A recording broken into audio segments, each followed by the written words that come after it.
I waited long enough to start this, and I've said I was going to start posting videos. Certain things that come to mind as I continue to live life, and my family has dealt with some struggles with health, and I've seen things happen in marriage. I've seen things happen with outside forces, and God's been working on me. It's easy to really look at everyone else, and you can point fingers. You can do all those things.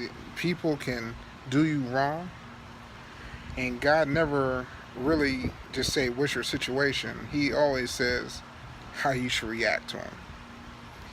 And so I looked at Matthew 5:44, and it says, "Love thy enemy and pray for him." And I'm looking at more into 5 as bless the ones who persecute you. And in this day and age, that's not what we run on. That's not how we act. It's mainly I'm going to be the judge, jury, and executioner. The unique thing of what God is showing is His mercy for us. And the level that we do it is the level that we understand His mercy. I think through life, it's gotten easier to forgive because I've seen so much. And I've also done enough in my life where I know God has really blessed me with His grace. And I look at husbands and wives. If God is saying, even pray for your enemies, sometimes you have an enemy in your house, whether it's your children or if it's your spouse, it could be an extended family member. There's a lot of things that could fit in that category in your mind.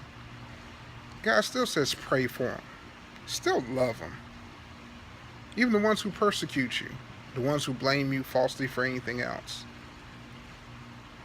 But I have a challenge because a lot of Christians may know these scriptures.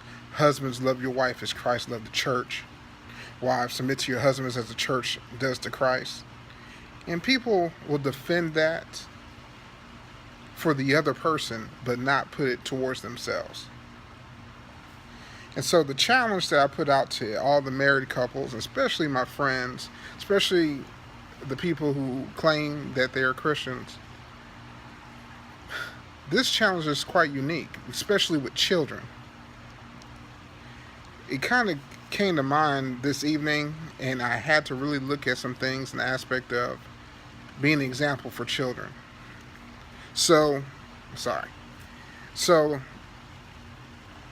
in other words, the challenge for the men that will watch this video, the husbands, the fathers, and this is for married folk, is love your wife and take care of your wife the same way you want your son-in-law to take care of your daughter.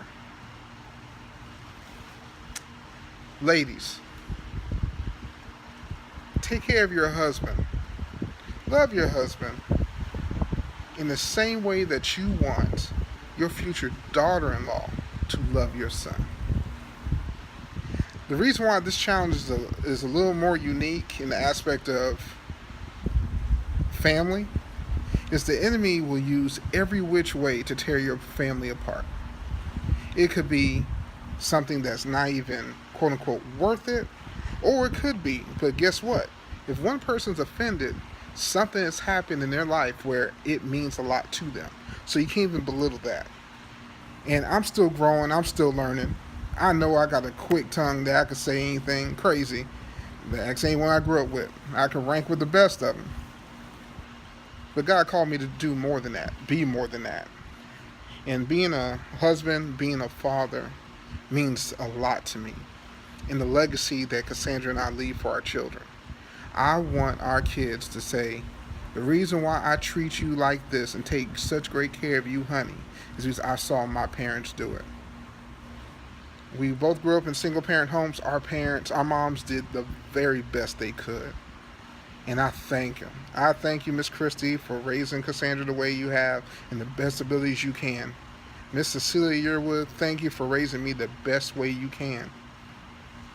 And now we have an opportunity to show our children how a couple will raise children as that example. So we're going through the hard knocks. We're going through the learning. We're going through the development for generations down the road, not just us. Not all the Israelites made it to the promised land, but doggone it, they did lay out a lot of foundation for that other generation. Yes, I do understand they did complain, they did argue, they did go against God. At the same time, though, they were still set free by God. They still had a destiny. What they did with it is different. Now, the challenge is, once again, fathers, treat your wife, and no matter how she's acting, treat your wife the way you want your son in law to treat your daughter. Moms, treat your husband the way you want your daughter in law to treat your son. That's the challenge. Please comment below or like, but definitely comment and share. We need to make this a challenge, especially for my Christian brothers and sisters. There's no reason why divorce rates are higher than what's outside of the church. Sign off. Thank you.